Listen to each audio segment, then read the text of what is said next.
ونستعينه ونستغفره ونؤمن به ونتوكل عليه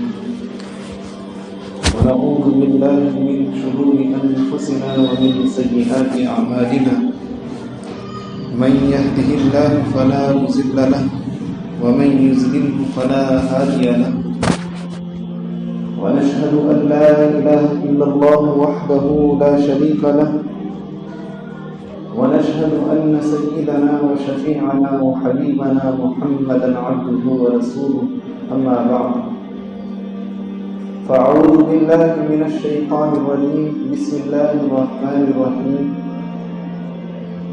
يا أيها الذين آمنوا اجتنبوا كثيرا من الظن إن بعض الظن إثم صدق الله العظيم وقال النبي صلى الله عليه وسلم المسلم من سلم المسلمون من لسانه ويده أو كما قال عليه الصلاة والسلام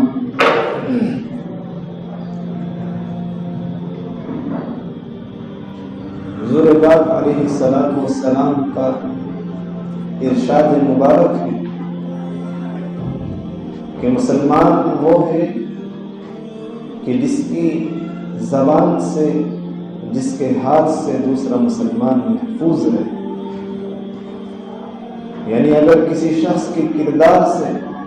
کسی شخص کی زبان سے دوسرا مسلمان اپنی عزت کو محفوظ نہیں پاتا ہے تو اس کا مطلب یہ ہے کہ وہ کامل مسلمان ہے۔ عربی کا ایک مشہور مقولہ ہے جراحات السنان لہت قیام ولا یلتام ما جرح اللسان، کہ زبان کے تیغ و تیر کے شمشیر و سنان کے زخم تو بھر جاتے ہیں لیکن زبان کے زخم کبھی نہیں بھرتے۔ زبان گفتگو اور بیان کا ذریعہ ہے، معافی ضمیر یعنی دلوں میں چھپی باتوں کا ترجمان ہے۔ زبان قد و قامت میں تو بہت چھوٹی سی چیز ہے لیکن اس کی اچھائی یا برائی بہت مؤثر ہوتی ہے۔ زبان ہی سے ایمان اور کفر واضح ہوتا ہے، جیسا کہ بابا گرو نانک کے بارے میں بعض دینی اور عربی کتابوں میں بھی آتا ہے کہ وہ توحید پرست تھے، اللہ کو ایک مانتے تھے، رسول اللہ صلی اللہ علیہ وسلم کی رسالت کے قائل تھے۔ بعض کتابوں میں ہے کہ انہوں نے سفر حج بھی کیا لیکن اپنی پوری زندگی میں ایک بار بھی اعلان اسلام نہ کرنے کی وجہ سے آج تک ان کا اسلام مشکوک ہے۔ ان کے بارے میں صاف طور پر نہیں کہا جا سکتا کہ وہ اسلام لائے یا نہیں۔ زبان کا دائرہ خیر کے میدان میں جس طرح سے بہت وسیع ہے اسی طرح سے برائی کے میدان میں بھی زبان کا ہاتھ بہت لمبا ہے۔ اسی زبان کے ذریعے سے الزامات، غیبتیں، بے بنیاد باتیں، افواہیں، پاک دامن اور مومن عورتوں پر تہمتیں لگائی جاتی ہیں، ان کے کردار کو داغدار کیا جاتا ہے، لڑائیاں جھگڑے پیدا ہوتے ہیں۔ زبان ہی سے دلوں میں چھپی باتیں باہر نکل کر کے آتی ہیں، زبان ہی سے چادر اور چار دیواری کی حرمت دار ہوتی ہے، زبان ہی سے سینوں میں کینے، دشمنی، حسد اور برائیاں وجود پاتی ہیں، زبان ہی کے ذریعے سے دشنام ترازی، گالم گلوچ، عیب جوئی اور طعنے کیے جاتے ہیں، افواہیں، لعن طعن، بد کلامی اور فحش گوئی سب اسی کے کام ہیں۔ زبان کبھی اپنی حرکتوں سے باز نہیں آتی اور نہ ہی یہ کبھی تھکنے کا نام دیتی، لیکن ان سب کے باوجود یہ سب کچھ لکھا جا رہا ہے اور قیامت کے دن اس سب کا حساب دینا۔ اللہ فرماتے ہیں ما يلفظ من قول الا لديه رقيب عتيد، کہ کہ انسان اپنی زبان سے جو بھی کلمہ ادا کرتا ہے، جو کوئی جملہ نکالتا ہے، ایک حاضر باش فرشتہ اس پر مقرر ہے جو اس کی ہر بات کو محفوظ کرتا ہے، اس کو لکھتا ہے۔ ایک بار نبی کریم صلی اللہ علیہ وسلم نے اپنی زبان کو پکڑا اور فرمایا کہ معاذ تم اس کو روک کر کے رکھو۔ سیدنا معاذ رضی اللہ تعالیٰ نے عرض کیا یا رسول اللہ کیا ہم سے باتوں کا بھی حساب ہوگا؟ تو آپ علیہ الصلوۃ والسلام نے فرمایا کہ معاذ تم بہت بھولے ہو، لوگوں کو آگ میں منہ کے بل گرانے یا ناک کے بل گرانے زبان ہی کی کارستانی ہوگی۔ حضرت ابو ہریرہ رضی اللہ تعالیٰ عنہ فرماتے ہیں کہ انہوں نے رسول اللہ صلی اللہ علیہ وسلم کو ارشاد فرماتے سنا کہ آدمی کبھی اپنی زبان سے فقط ایک جملہ کہتا ہے، ایک بات اپنی زبان سے نکالتا ہے فقط، لیکن اس ایک بات کی وجہ سے وہ جہنم کی اتنی گہرائی میں چلا جاتا ہے جتنا کہ مشرق اور مغرب کے درمیان فاصلہ ہے۔ حضرت انس رضی اللہ تعالیٰ ایک روایت میں بیان کرتے ہیں کہ احد کے موقع پر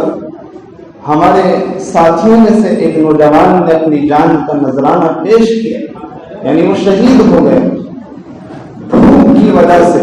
اس کے پیٹ پر پتھر بھی بندھا ہوا پایا گیا۔ ان کی والدہ آئی اور آ کر کے چہرے کو صاف کیا اور کہا کہ بیٹے تمہیں جنت مبارک، بیٹے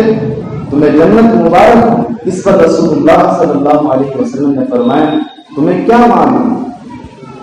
معلوم ممکن ہے کہ لایانی باتوں میں فضول باتوں میں مشغول رہتا۔ اللہ احد کا مقام اور شہادت کا درجہ، اس کے باوجود صحابی رسول آپ علیہ الصلوۃ والسلام فرما رہے ہیں کہ ممکن ہے کہ یہ فضول باتوں میں مشغول رہتا ہوں۔ تم جنت کے فیصلے کیسے کر سکتی؟ کسی بھی انسان کے لیے، کسی کے برا ہونے کے لیے فقط اتنا کافی ہے کہ وہ کسی بھی مسلمان کو ذلیل یا حقیر سمجھے۔ ہر مسلمان کی تمام مسلمانوں پر جان، مال، عزت، آبرو اللہ رب العزت نے حرام کر دی۔ کوئی مسلمان کسی مسلمان کی صورت، سیرت، مال، اولاد، لباس، بیوی، حرکات اور سکنات کے بارے میں بول کر کے یا اشارے سے، کنایے سے، لکھ کر یا نقل اتار کر کوئی برائی بیان کرے تو وہ غیبت ہے۔ اور اگر وہ برائی سرے سے اس مسلمان کے اندر موجود ہی نہ ہو، اس کے اندر وہ کمی یا کوتاہی پائی ہی نہ جائے، تو پھر یہ غیبت بھی ہے، ظلم بھی ہے، بہتان بھی ہے، افتراء پردازی بھی۔ سود کے 72 درجے اور سب سے کم تر درجہ یہ ہے کہ اپنی ماں کے ساتھ کوئی بھی انسان غلط کاری کرے، زنا کرے، نعوذ باللہ۔ سود کا 1 درہم بھی، 1 روپیہ بھی 36 بار زنا کرنے سے بدتر ہے۔ اور سب سے سنگین ترین سود یہ ہے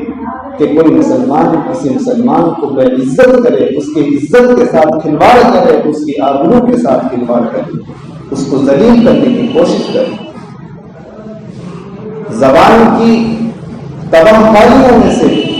زبان کی سیاہ کاریوں میں سے شدید ترین فتنہ اور شدید ترین گناہ یہ ہے کہ افواہیں پھیلائی جائیں، جھوٹی باتیں عام کی جائیں، بے بنیاد باتوں کو ہوا دی جائے، من مانی باتیں بنا کر کے، پھیلا کر کے مسلمانوں کا آپس میں اعتماد خراب کر دیں، ہر ایک دوسرے کو شک کی نگاہوں سے دیکھنے لگے، ہر ایک کا اعتماد دوسرے پر سے ختم ہو جائے، آپسی محبت، آپسی الفت، آپسی بھائی چارگی، وحدت سب پامال ہو جائے، ہر ایک دوسرے کا دست باز بننے کے بجائے ایک دوسرے کے لیے دست گریباں ہو جائے۔ ان افواہوں میں، ان جھوٹی من گھڑت بے بنیاد باتوں میں جن کی کوئی حقیقت نہیں، کتنے معصوموں کو پریشان کیا، کتنے بڑے بڑے حوصلوں کو بس کیا، کتنے تعلقات میں دراریں آئی اور ان افواہوں کی بنیاد پر، ان بے بنیاد باتوں کی بنیاد پر کتنے جرائم نے جنم لیا، کتنی دوستیوں کو توڑ کر کے رکھ دیا، کتنے معاشرے، کتنے گھرانوں کو ان افواہوں نے اجاڑ دیا ہے، کتنے پیاروں کو جدا کر دیا، کتنے ہی دن ہیں جو ریزے ہو گئے، کتنے لوگوں کو مایوس اور افسردہ کر دیا ہے۔ ان افواہوں کے سبب، ان بے بنیاد، ان من گھڑت باتوں کے سبب کتنی قومیں آج بھی ترقی سے دور ہیں، جبکہ اللہ کا فرمان ہے یا ایھا الذین آمنوا اجتنبوا کثیرا من الظن ان بعض الظن اثم۔ اے ایمان والوں، بہت سے گناہوں، بہت سے گمانوں سے بچو،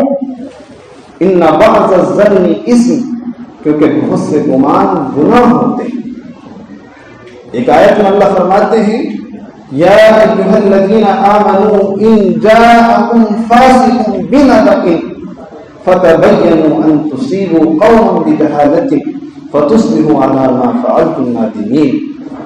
اے ایمان والوں، اگر تمہارے پاس کوئی مکار، کوئی گناہگار، کوئی فاسق، کوئی فریبی کوئی خبر لے کر کے آتا ہے، کوئی پیغام لے کر کے آتا ہے، تو پہلے تم اس کی تحقیق کرو، اس کی جانچ پڑتال کرو، کہیں ایسا نہ ہو کہ نادانی میں، لاعلمی میں کوئی تم فیصلہ کر دو اور اس کے بعد تمہیں نقصان اٹھانا پڑے اور پھر شرمندگی اٹھاؤ۔ رسول اللہ صلی اللہ علیہ وسلم نے ارشاد فرمایا کہ جس نے کسی مسلمان کو بےعزت کرنے کے لیے، کسی مسلمان کو ذلیل کرنے کے لیے، کسی مسلمان کی شبیہ کو داغدار کرنے کے لیے، کسی مسلمان کی امیج کو خراب کرنے کے لیے کوئی ایسی بات کہی جو اس کے اندر موجود نہیں، تو اللہ تعالیٰ اس کو روضۃ الخبال میں ٹھہرائے گا۔ روضۃ الخبال وہ جگہ ہے جہاں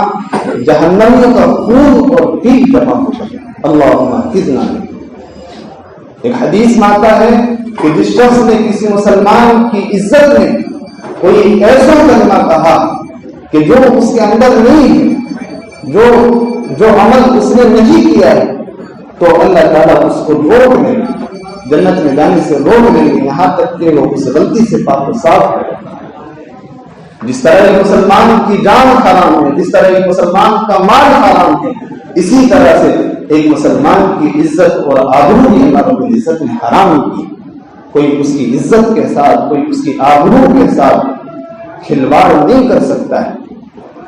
اس کو ذلیل نہیں کر سکتا ہے۔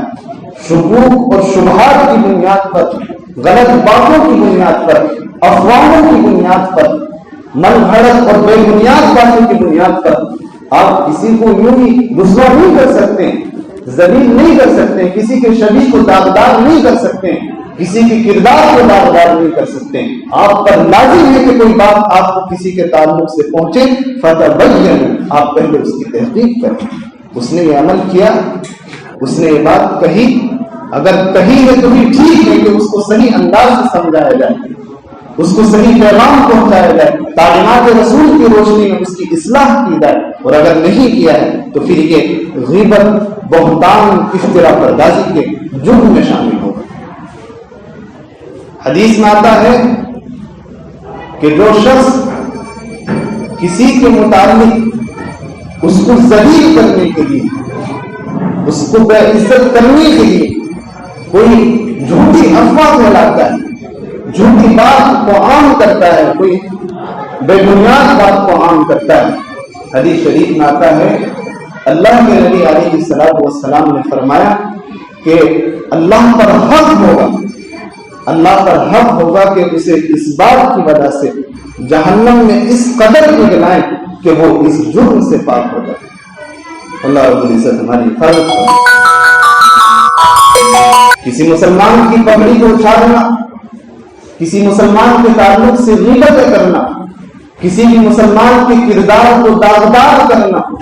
یہ اتنا سنگین مسئلہ اور بیماری ہے کہ اس کا عمل کبائر میں، اس عمل کا شمار کبائر میں یعنی کبیرہ گناہوں میں اور شدید ترین فتنوں میں آتا ہے۔ بلکہ کہنا مناسب ہوگا حدیث کی روشنی میں کہ وہ زبان سے تو اسلام لایا،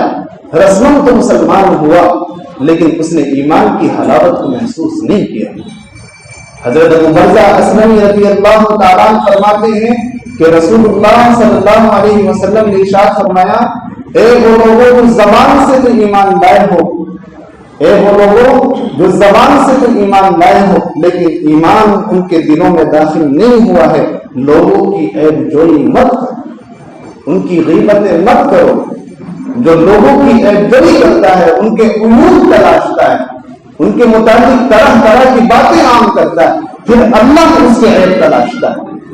اور جس کے عیب اللہ تلاشنے لگے اللہ اس کو پھر گھر میں بھی رسوا کر دیتا ہے۔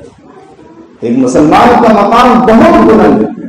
اللہ تعالیٰ نے اسے خوب عزتیں دی، اس کا مقام عظیم ترین ہے۔ اس کے ساتھ حتک عزت کا معاملہ کرنا یا اس کی ذلت کے اسباب پیدا کرنا، اللہ کے نبی علیہ الصلوۃ والسلام نے ایسے شخص کے متعلق بڑی سخت ترین وعید بیان فرمائی۔ عبداللہ بن عمر رضی اللہ عنہ کے بارے میں آتا ہے کہ آپ نے ایک مرتبہ کعبۃ اللہ کو دیکھا،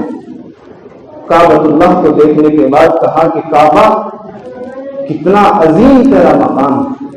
اور اللہ نے کتنی زیادہ تجھ کو عزت دی کہ دنیا تجھ پر کھینچ کر کے آتی ہے۔ ہر شخص کی خواہش ہوتی ہے کہ وہ ایک مرتبہ اللہ کے اس گھر کی زیارت کرے۔ اس کے بعد آپ رضی اللہ عنہ نے فرمایا، لیکن مومن کا مقام، مومن کی عزت اللہ رب العزت نے تجھ سے بھی زیادہ بلند کی۔ میرے عزیز بھائیوں، نیکیوں کی کثرت کرنے سے اور تمام وظائف کو بھاننے سے زیادہ بہتر عمل یہ ہے کہ آپ گناہوں سے، حرام کاریوں سے اپنی ذات کو بچاؤ، اور یہ سب سے بڑا وظیفہ ہے۔ رزق کیسے بڑھ جائے، جان کی حفاظت کیسے ہو جائے، اولاد کی کثرت کیسے ہو جائے، طرح طرح کی آسائش راحتیں کیسے مل جائیں، ان تمام کے لیے دنیا بھر کے وظیفے ایک طرف اور اپنی ذات کو گناہوں سے، حرام کاریوں سے، اللہ کے حکم کے نافرمانیوں سے بچانا ایک طرف۔ سب سے بڑا وظیفہ یہ ہے اپنی ترقی کے لیے، اللہ کا قرب پانے کے لیے، کہ تقوی کی راہ پر چلا جائے، گناہوں سے اپنے آپ کو بچایا جائے۔ اللہ فرماتے ہیں، صاف الفاظ میں اللہ قرآن میں فرماتے ہیں، وَمَن يَتَّقِ اللَّهَ يَجْعَلْ لَهُ مَخْرَجًا، جو شخص اللہ سے ڈرتا ہے، تقوی کی راہ اپناتا ہے، اس راہ پر چلتا ہے کہ جس راہ سے اللہ خوش ہوتے ہیں، ان تمام کاموں سے رکتا ہے کہ جس سے اللہ ناراض ہوتے ہیں، اللہ ہر مشکل میں اس کا راستہ بنا دیتے ہیں، ہر مشکل کو آسان کر دیتے ہیں، ہر بگڑی کو بنا دیتے ہیں۔ ایسا بننے کی ضرورت ہے تاکہ اللہ رب العزت ہماری ہر مشکلوں کو آسان کر دے۔ اللہ رب العزت ہم سب کو عمل کی توفیق عنایت فرمائے۔